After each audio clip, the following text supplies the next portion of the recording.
കൂട്ടുകാർക്ക് നല്ലൊരു രാത്രി ആശംസിച്ചാണ് മാമ്പഴത്തിന്റെ പുതിയ വീഡിയോയിലേക്ക് സ്വാഗതം. ആദ്യമായിട്ട് കാണുന്നവരാണെങ്കിൽ ചാനൽ ഇഷ്ടപ്പെട്ട ഒന്ന് സബ്സ്ക്രൈബ് ചെയ്യാൻ മറക്കരുത്. അതോടൊപ്പം തന്നെ കണ്ടുകൊണ്ടിരിക്കുന്ന എല്ലാവരുടെ സപ്പോർട്ടിലേക്കും തുടർന്നും പ്രതീക്ഷിച്ചുകൊണ്ട് നമുക്ക് നേരെ കിരണിന്റെ കല്യാണിയുടെ നാളത്തെ പ്രൊമോ വിശേഷത്തിലേക്ക് പോയാലോ. നാളത്തെ പ്രൊമോ വിശേഷത്തിൽ കാണിച്ചിരിക്കുന്ന അവസാനം കാദംബരിയുടെ രതീഷിന്റെ കാൽച്ചുവട്ടിലേക്ക് എത്തിപ്പെടുവാണ്. വിക്രമും പ്രകാശനും ഒക്കെ വേറെ ഒരിടത്തേക്കും പോകാനായിട്ട് ഒരിടവില്ലല്ലോ. അങ്ങനെ അവരുടെ അടുത്തേക്ക് എത്തുന്നു. അതോടൊപ്പം തന്നെ ഭയങ്കര സന്തോഷത്തില് രൂപേശാരിയൊക്കെ ഇരിക്കുവാണ്. അപ്പൊ കല്യാണി കോടതി പോയിട്ടുണ്ട്. അപ്പൊ കല്യാണി ഇനിയിപ്പൊ അധികം വൈകാതെ തന്നെ കല്യാണി ജയിലിലേക്ക് പോകും. ആ ഒരു സന്തോഷത്തിലിരിക്കുകയാണ്. പക്ഷെ അവരുടെ സന്തോഷത്തിന് അധികം ആയുസില്ലായിരുന്നു. അപ്പൊ ആ വിശേഷങ്ങളൊക്കെയാണ് നാളെ നമ്മൾ കാണാൻ പോകുന്നത്. ഇന്ന് തന്നെ നമ്മൾ കണ്ടു. എല്ലാം കഴിഞ്ഞ കോടതിയിൽ നിന്ന് തിരിച്ച് വീട്ടിലേക്ക് എത്തിക്കഴിയുമ്പോഴത്തേനും പ്രകാശനും വിക്രമും ഭാനുമതി അമ്മയോട് പറയുന്നുണ്ട്, ഇനി ഒരു നിമിഷം പോലും നമുക്കിവിടെ നിൽക്കണ്ട, ഇറങ്ങാന്ന് പറയാണ്. പക്ഷെ ഭാനുമതി അമ്മയ്ക്ക് കാര്യങ്ങളൊന്നും അറിയില്ലായിരുന്നു. എന്തിനാണ് ഇറങ്ങണേന്നൊക്കെ ചോദിക്കുന്നുണ്ട്. ഇറങ്ങാൻ പറഞ്ഞ ഇറങ്ങാൻ മതി വാ അമ്മയെന്ന് പറഞ്ഞുകൊണ്ട് എല്ലാ സാധനങ്ങളും കെട്ടിപ്പെറുക്കി അങ്ങോട്ട് ഇറങ്ങാൻ തുടങ്ങുമ്പോഴാണ് ശരണ്യയുടെ വരവ് അങ്ങോട്ട്. ശരണ്യയെ കണ്ടതും പന്തം കണ്ട പെരിച്ചാഴിയെ പോലെ നോക്കുവാണ് പ്രകാശനും വിക്രമും ഒക്കെ. പ്രകാശൻ പറഞ്ഞു, നിനക്കിപ്പോ തൃപ്തിയായല്ലോ അല്ലേ? അപ്പൊ നീ എന്റെ മകനെ മനഃപൂർവ്വം നീ ഇല്ലാതാക്കാൻ വേണ്ടിയിട്ടാ ഇങ്ങനൊരു നാടകം കളിച്ചില്ലേ? നീ അനുഭവിക്കൂടെ? നീ ഒരു കാലത്തും ഗതി കിട്ടില്ലെന്ന് പറയണം. ഇത് കേട്ട ശരണ്യ പറഞ്ഞു, ശരിക്കും ഗതി പിടിക്കാത്ത ആരാന്നറിയോ? നിങ്ങളും നിങ്ങളുടെ മോനുമാണ് ഇനി അനുഭവിക്കാൻ പോകുന്നുള്ളൂ. എന്നോട് അത്രമാത്രം ക്രൂരതയാ നിങ്ങളുടെ മോൻ ചെയ്ത്. ഞാനും ജീവിച്ച് തുടങ്ങിയിട്ടുണ്ടായിരുന്നുള്ളൂ. ആ ജീവിതം നിങ്ങളായിട്ട് തല്ലിക്കെടുത്തിയത്. നിങ്ങൾ ഒരിക്കലും ഞാൻ വെറുതെ വിടാൻ പോകുന്നില്ല. കണ്ടോ, കോടതിയിൽ ഇവന് പരമാവധി ശിക്ഷ കിട്ടും. ഇല്ലെങ്കിൽ ശിക്ഷ പരമാവധി ഞാൻ മേടിച്ചു കൊടുത്തിരിക്കും എന്ന് പറയാണ്. നിങ്ങൾക്കെതിരെ ആരാന്നറിയോ? കല്യാണിയെ വാദിക്കാൻ പോകുന്നത്. ഇന്നലെ നിങ്ങൾ കണ്ടില്ല അവളുടെ പെർഫോമൻസ്. നിങ്ങൾ ചവിട്ടി താത്തി ഇല്ലാതാക്കി അവള് തന്നെ നിങ്ങളുടെ തലക്കീറിൽ നിരങ്ങും. നിങ്ങൾ അതിന്റെ ആ ഒരു ദിവസത്തിനാണ് നിങ്ങൾ കാത്തിരുന്നോളാൻ പറയാണ്. ചേട്ടൻ വിക്രം പറഞ്ഞു, നീ ഇത്ര വലിയ ചതി എന്നോട് ചെയ്തതെന്ന് അറിയുമായിരുന്നെങ്കിൽ ഒരു കാരണവശാലും ഞാൻ നിന്റെ ഒപ്പം ഞാൻ ഇങ്ങോട്ട് വരില്ലായിരുന്നടി. പിന്നെ നീ എന്താ ഓർത്തെ? ജയിലിൽ വന്ന് നിന്നെ ഞാൻ ഇറക്കിയത് നിന്നോടുള്ള പ്രണയം മൂലമാണോ? ഇതൊക്കെ മനസ്സിലാക്കാനുള്ള സാമാന്യ ബുദ്ധി പോലും നിനക്കൊന്നും ഇല്ലാതായി പോയല്ലോടാ. സാരമില്ല, കാര്യങ്ങളൊക്കെ മനസ്സിലായില്ലേ? ഇനി എന്താണെങ്കിലും മകനും അച്ഛനും മുത്തശ്ശി എല്ലാരും കൂടെ അങ്ങോട്ട് ഇറങ്ങിയാട്ടെ എന്ന് പറയണം. ഇത് കേട്ടും ഭാനുമതിയും പറഞ്ഞു, നീ എന്തൊക്കെയാ പറയണേന്ന് ചോദിക്കുകയാണ്. ഇനി കൂടുതൽ അറിയണമെങ്കിലേ ചോദിച്ചു നോക്കിയാൽ മതി മോനോടും കൊച്ചുമോനോടും. അവർ വിസ്തമായിട്ട് കാര്യങ്ങളൊക്കെ പറഞ്ഞു തരുമെന്ന് പറയണം. നിങ്ങൾ ഇറങ്ങിയിട്ട് വേണം ഈ വീടെന്ന് അടിച്ചു കഴിയിരിക്കുന്ന ശുദ്ധികലശം നടത്താനെന്ന് പറയണം. ഇതൊട്ടും പ്രതീക്ഷിച്ചില്ല. പ്രകാശം പറഞ്ഞ്, കാണിച്ചു തരാടി, എന്നൊന്നും ഞങ്ങളിങ്ങനെ കഴിയില്ല. ഒരു ദിവസം എൻ്റെ മോനും വലുതാവും, വലിയവനാകും. അന്ന് ഞാൻ വരുന്നുണ്ട് നിന്നെ കാണാനായിട്ടെന്ന് പറയണം. ഇത് കേട്ടപ്പോൾ ശരണ്യ പറഞ്ഞു, അതായത് ഞാനും വരുന്നുണ്ട് നിങ്ങളുടെ മോനെ കാണാനായിട്ട്. പക്ഷെ വേറൊരിടത്തേക്കില്ല, ജയിലിലേക്ക്. ഇനി അവൻ്റെ അവസാന നാളുകൾ അവിടെ ആയിരിക്കും. ഒരു തുള്ളി വെള്ളം കിട്ടാതെ നിങ്ങൾ കിടന്ന് അലയും. അതിനുവേണ്ടി നിങ്ങൾ എല്ലാവരും മുന്നിൽ കെഞ്ചും. അവസാന കാലത്ത് ഒരു തുള്ളി വെള്ളം കിട്ടാൻ കഴിയാതെ നിങ്ങൾ മരിക്കാൻ കിടക്കുന്ന സമയത്ത് നിങ്ങൾക്ക് ഇഷ്ടമില്ലാത്ത നിങ്ങളുടെ മക്കൾ മാത്രം നിങ്ങളുടെ അരിയെ കാണുള്ളൂ. നിങ്ങൾ രാജകുമാരനെ പോലെ വളർത്താൻ കൊണ്ട് നീ മകനുണ്ടല്ലോ, ഇവനൊരിക്കലും നിങ്ങളുടെ അടുത്ത് കാണത്തില്ലെന്ന് പറയണം. അങ്ങനെ തകർന്ന് തരിപ്പണമായിട്ട് അവർ ഇറങ്ങുവാണ്. ഇറങ്ങുന്ന സമയത്ത് ഭാനുമതിയും ചോദിച്ചു, നമ്മൾ എങ്ങോട്ടാ പ്രകാശം ഇനി പോണേ? എങ്ങോട്ട് പോകണം നിന്റെ ഉദ്ദേശം എന്ന് ചോദിക്കുകയാണ്. ഇത് കേട്ടതും പ്രകാശം പറഞ്ഞു, എങ്ങോട്ട് പോകാനായിട്ട്? ആകെയുള്ള ആശ്രയം എന്ന് പറഞ്ഞാൽ കാദംബരിയാ. ഇനി അവളുടെ അടുത്തേക്ക് പോകാനേ പറ്റുള്ളൂ. ഇത് കേട്ടാൽ വിക്രം പറഞ്ഞു, അങ്ങോട്ട് പോകാൻ പറ്റുമോ അച്ഛാ? അച്ഛൻ എന്തൊക്കെയാ പറയണേ? രതീഷ് എന്ന് പറയുന്നത് അവൻ പറയുന്ന കേട്ടതല്ലേ? ഇനി നമ്മൾ എങ്ങോട്ടാ അങ്ങോട്ട് നാണം കെട്ട് കയറി ചെല്ലുന്നതെന്ന് ചോദിക്കുകയാണ്. ഇത് കേട്ടതും പ്രകാശം പറഞ്ഞു, അല്ലാതെ പിന്നെ എങ്ങോട്ട് പോകുന്ന നീ പറയണേ? വാടകയ്ക്ക് നീ വീടെടുത്തിട്ടുണ്ടോ? ഇല്ലല്ലോ. ഒരക്ഷരം പോലും മിണ്ടി പോയേക്കരുത്. നീ കാരണം എനിക്കിപ്പോൾ തല ഉയർത്തി നടക്കാൻ പറ്റാത്തൊരവസ്ഥയായി നിൽക്കുന്നത് അറിയാലോ.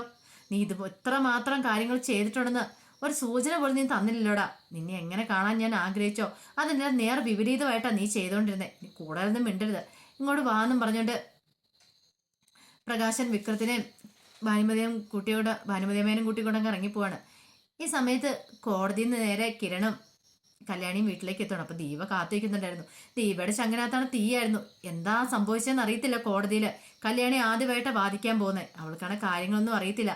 അങ്ങാപ്പാടെ സോമനാഥൻ വക്കീല് പറഞ്ഞു കൊടുത്ത കാര്യങ്ങളൊക്കെ മാത്രമേ അറിയത്തുള്ളൂ.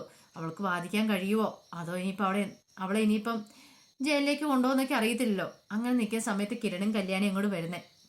അപ്പൊ കിരണിയും കല്യാണിയും വരുന്ന അപ്പുറത്തെ വീട്ടിൽ നിന്ന് നേരെ സരയു ശാരിയും കാണുന്നുണ്ടായിരുന്നു. ഇത് കണ്ടത് സരയു പറഞ്ഞു, അല്ല മോളെ, അല്ലമ്മേ, ഇതന്നെ അവൾ ഇങ്ങോട്ട് തിരിച്ചു വന്നല്ലോ. അപ്പൊ അവളെ റിമാൻഡ് ചെയ്തില്ലേന്ന് ചോദിക്കും. ഇത് കേട്ട് കഴിഞ്ഞപ്പോഴത്തേന് ശാരി പറഞ്ഞു, അങ്ങനെ പെട്ടെന്ന് റിമാൻഡ് ചെയ്യത്തില്ലായിരിക്കും. കോടതിക്കാരിയല്ലേ, വിധി പറയാൻ ഇനി ദിവസം എടുക്കും. അപ്പോഴേ അവളെ അകത്തേക്ക് കൊണ്ടുപോകായിരിക്കും. എന്താണെങ്കിലും അധികം വൈകാതെ തന്നെ അവൾ ജയിലിലേക്ക് പോകുമെന്ന് പറയാം. അത്ര പ്രഗത്ഭനായൊരു വക്കീലിനല്ലേ ഞാൻ ഏർപ്പാടാക്കിയത്, ജോർജ് വക്കീലിന്. ജോർജ് വക്കീലിന് മുന്നിൽ ആർക്കും പെട്ടെന്നൊന്നും പിടി കൊടുക്കാൻ പറ്റില്ല എന്ന് പറയാണ്. ഈ സമയത്ത് മനോഹറും കൂടെ അങ്ങോട്ട് വന്നു. മനോഹറും കേട്ട് ഇവരുടെ സംസാരം. അങ്ങനെ അവർ സിറ്റൗട്ടിൽ ഇറങ്ങി നിൽക്കുകയാണ്. ഈ സമയത്ത് കല്യാണി കണ്ട് ഓടി വന്ന് ദീപ കെട്ടിപ്പിടിച്ചു. മോളെ ഇത് കേട്ട് മോളെ എന്നുള്ള വിളി കേട്ട് കഴിഞ്ഞപ്പോഴത്തേനും കല്യാണിയുടെ കണ്ണ് നിറഞ്ഞു വന്നു. അമ്മേനെ പോയി കെട്ടിപ്പിടിക്കുകയാണ് കല്യാണി. പിന്നീട് കിരൺ പറഞ്ഞു, ഒന്ന് കാണേണ്ട തന്നെയായിരുന്നു എൻ്റെ അമ്മേ ഇന്ന് മോളുടെ പെർഫോമൻസ്. അതെന്താ കിരൺ പറഞ്ഞു അങ്ങനെ പറഞ്ഞു? കാരണം ഇതെല്ലാം പഠിച്ച നിയമം പോലും പഠിച്ച വക്കീല് പോലും അപ്രീഷിയേറ്റ് ചെയ്യുകയോ ചെയ്ത കല്യാണിനെ. അത്രമാത്രം പെർഫോമൻസ് ആയിരുന്നു. അത്രമാത്രം ആത്മവിശ്വാസത്തോട് കൂടിയിട്ടാ അമ്മയുടെ മകനെ അതോടൊപ്പം തന്നെ കല്യാണിയുടെ അച്ഛനെയൊക്കെ കല്യാണം അവിടെ നിന്ന് പൊളിച്ചടുക്കിയത്. അറിയാവോ? അതൊന്ന് കാണേണ്ട കാഴ്ച തന്നെയായിരുന്നു. അമ്മയും കൂടെ വരേണ്ടതായിരുന്നു പറയാ. ഇത് കേട്ടപ്പോൾ ദേവ് പറഞ്ഞു, ഞാനിവിടെ പ്രാർത്ഥിച്ചുകൊണ്ടിരിക്കുമായിരുന്നു, ഒന്നും സംഭവിക്കരുതേ, എൻ്റെ മോളുടെ കാലിടരുതേ എന്ന്. കാരണം അത്രമാത്രം ദുഷ്ടത്തരങ്ങളാ അവരെൻ്റെ മോളോട് കാണിച്ചു കൂട്ടിയത്. ഇനി എൻ്റെ മോള് അനുഭവിക്കാൻ ഇടയിൽ അവരുടെ ഒരു പ്രാർത്ഥന മാത്രമേ എനിക്ക് ഉണ്ടായിരുന്നുള്ളൂ. അല്ല, നമ്മൾ മനോരി പ്രാർത്ഥിച്ചിട്ടുണ്ടെങ്കിൽ അത് കേൾക്കാതിരിക്കാൻ ദൈവത്തിന് കഴിയില്ലെന്ന് പറയാണ്. പിന്നീട് അവിടെ നടന്ന എല്ലാ കാര്യങ്ങളും കല്യാണിയും കിരണും കൂടെ കൂടി ദീപയോട് പറയുന്നുണ്ട്. ശരണ്യയുടെ കാര്യങ്ങൾ ഇതെല്ലാം കേട്ട് കഴിഞ്ഞപ്പോൾ ദീപയ്ക്ക് വല്ലാത്ത സങ്കടമായിപ്പോയി. എൻ്റെ മോളെ, എന്നാലും ഇത്രമാത്രം ദുഷ്ടത്തരം ചെയ്ത ഒരുത്തനെയാണല്ലോ ഞാൻ പ്രസവിച്ചേ. ഒരിക്കലും അവൻ ഗതി കിട്ടാൻ പോകുന്നില്ല. അവൻ ഗതി കിട്ടാതല്ലേ, അവൻ മാത്രമല്ല അവന് ഈ വിധമാക്കി അവൻ്റെ അച്ഛനെന്ന് പറയുന്ന അയാളുണ്ടല്ലോ, അയാൾക്കും ഇനി നീതി കിട്ടാൻ പോകുന്നില്ലെന്ന് പറയണം. മകനെ ഓർത്തിട്ട് അയാൾ നീറി മരിക്കുള്ളൂ എന്ന് പറയാം. ഇങ്ങനെ അവർ സന്തോഷിച്ചുകൊണ്ട് നിൽക്കുന്ന സമയത്ത് അപ്പുറം നിന്ന് ശാരി വിളിച്ചു പറഞ്ഞു, സന്തോഷോ നന്നായിട്ട് സന്തോഷിച്ചോ, അധികം വൈകാതെ നീയൊക്കെ ജയിലിലേക്ക് പോകും, കണ്ടോ, ജയിലിൽ വന്ന് ഇനി ഞാൻ കാണുമെന്ന് പറയാണ്. ഇത് കേട്ടത് കിരണിനും കല്യാണിക്ക് ശരിക്കും വളരെ ചിരിയാണ് വന്നത്. കാര്യം അറിയാതെയാണല്ലോ അവർ പറഞ്ഞുകൊണ്ടിരിക്കണേ. അങ്ങനെ ദേഷ്യപ്പെട്ട് പറഞ്ഞിട്ട് സരയു ശാരി അകത്തേക്ക് കയറി പോവാണ്. പക്ഷേങ്കിൽ ഈ സമയത്ത് മനോഹർ തിരിഞ്ഞു നിന്നിട്ട് കിരണിനെയും കല്യാണിനെ കൈവക്ക് കാണിക്കുന്നുണ്ട്. എല്ലാം സെറ്റാന്നുള്ള രീതിയിൽ. കാരണം മനോഹർ ഇവരോടൊപ്പം ഉണ്ടെന്നുള്ള കാര്യം സരയുവിനും ശാരിക്കും അറിയത്തില്ല. അവിടുത്തെ എല്ലാ കാര്യങ്ങളും പറഞ്ഞു കൊടുക്കുന്ന മനോഹറാന്ന് കാര്യങ്ങളും അറിയത്തില്ലല്ലോ. പിന്നീട് കല്യാണി കിരൺ അകത്തേക്ക് കയറി പോവാണ്. ഈ സമയത്ത് എങ്ങോട്ടൊന്നില്ലാതെ നടന്നുകൊണ്ടിരിക്കുകയായിരുന്നു വിക്രമും പ്രകാശനും എല്ലാവരും കൂടെ. ഇനിയിപ്പോൾ കാദംബരിയുടെ അടുത്തേക്ക് ചെന്നിട്ടോ കാര്യമുള്ളൂ. അങ്ങനെ നേരെ അങ്ങോട്ട് വെച്ച് പിടിക്കുകയാണ്.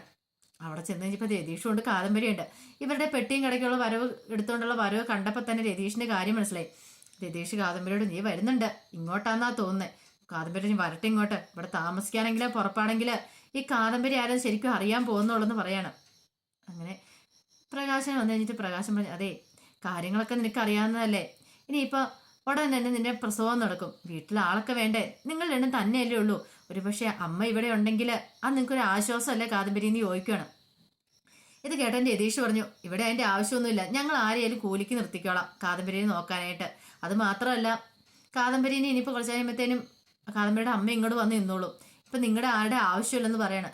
ഇത് കേട്ടതും പ്രകാശം പറഞ്ഞു, ഞങ്ങൾക്കിപ്പോൾ പോകാനായിട്ടൊരു ഇടവില്ലെന്നുള്ള കാര്യം അറിയാലോ, കയറി കിടക്കാനായിട്ട് എവിടെയെങ്കിലും ഒരു തല അയക്കാനായിട്ടൊരു ഇടം കിട്ടിയാൽ മതിയാവുള്ളൂ, അല്ലാതെ ഞാൻ ഈ പ്രായമായ അമ്മേനെയും കൊണ്ട് എങ്ങോട്ട് പോകാനാന്ന് ചോദിക്കുകയാണ്. ഇത് കേട്ടതും കാദംബരി പറഞ്ഞു, ഓഹോ അപ്പം അങ്ങനെയുള്ള ചിന്തകളൊക്കെ ഉണ്ടല്ലേ, നിങ്ങളുടെ മോനെന്ന് പറഞ്ഞ ഒരുത്തനുണ്ടല്ലോ, അവൻ നിങ്ങളെ പൊന്നു പോലെ നോക്കിക്കോളും, ഇനി ഒരു കാരണവശാലും ഇങ്ങോട്ട് തിരിച്ചു കയറില്ലെന്നൊക്കെ പറഞ്ഞന്ന് വെല്ലുവിളിച്ചിട്ടാണല്ലോ പോയത്, പിന്നെ എന്തിനാ ഇങ്ങോട്ട് തിരിച്ചു വന്നതെന്ന് ചോദിക്കുന്നുണ്ട്. അത് കേട്ടതും പ്രകാശം പറഞ്ഞു, അതെ ശവത്തെ കുത്തല്ല, നിനക്കറിയാലോ ഇപ്പോഴത്തെ ഞങ്ങളുടെ അവസ്ഥ, കയറി കിടക്കാൻ ഇടവില്ലാതെ വന്നിരിക്കുക, ഇനി ഇവിടുന്ന് പോയിട്ടുണ്ടെങ്കിൽ തെരുവിൽ പോയി കിടക്കാനേ പറ്റുള്ളൂ എന്ന് പറയാം. ഇത് കേട്ടാൻ രതീഷ് പറഞ്ഞു, ഇതിനേക്കാളും നല്ല അത് തന്നെയാ, നാണമില്ലാതെ വീണ്ടും വലിഞ്ഞു കയറി വന്നിരിക്കുമെന്ന് പറയാണ്. ഇത് കേട്ടൻ ഭാനുമതിയമ്മ പറഞ്ഞു, ഇവരെ ഓർക്കണ്ട, പ്രായമായൊരു അമ്മയല്ലേ ഞാൻ, ഒരു വെറുതെക്കാരിയാന്ന് കരുതിയെങ്കിലും എന്നെ അകത്തേക്കൊന്ന് കയറ്റണം, എനിക്ക് ഈ പ്രായം വന്ന് എനിക്ക് കടത്തിനെ പോയി കിടക്കാൻ പറ്റില്ലാത്തതുകൊണ്ടാണ്, അവിടെ കിടന്ന് എന്തേലും സംഭവിച്ചു പോയിട്ടുണ്ടെങ്കിൽ ഇത് കാദംബരി പ്രഗ്നൻ്റ് ആയിട്ട് ഇരിക്കുമല്ലേ, അവളുടെ കുഞ്ഞിന് അത് ദോഷം ചെയ്യുമെന്നൊക്കെ പറയാണ്. ഇങ്ങനെ കേട്ട് കഴിയുമ്പോൾ കാദംബരിയുടെ മനസ്സിനും വല്ലാത്തൊരു ടെൻഷൻ ഉണ്ടാകുന്നുണ്ട്. പിന്നീട് ഒരു കാര്യം പറഞ്ഞു രതീഷ്, അതെ നിങ്ങൾ രണ്ടുപേരും കയറുന്നതും കുഴപ്പമില്ല, പക്ഷെ അവനുണ്ടല്ലോ വിക്രം, അവനെ ഇങ്ങോട്ട് ഞാൻ കേട്ടില്ല എന്ന് പറയുകയാണ്.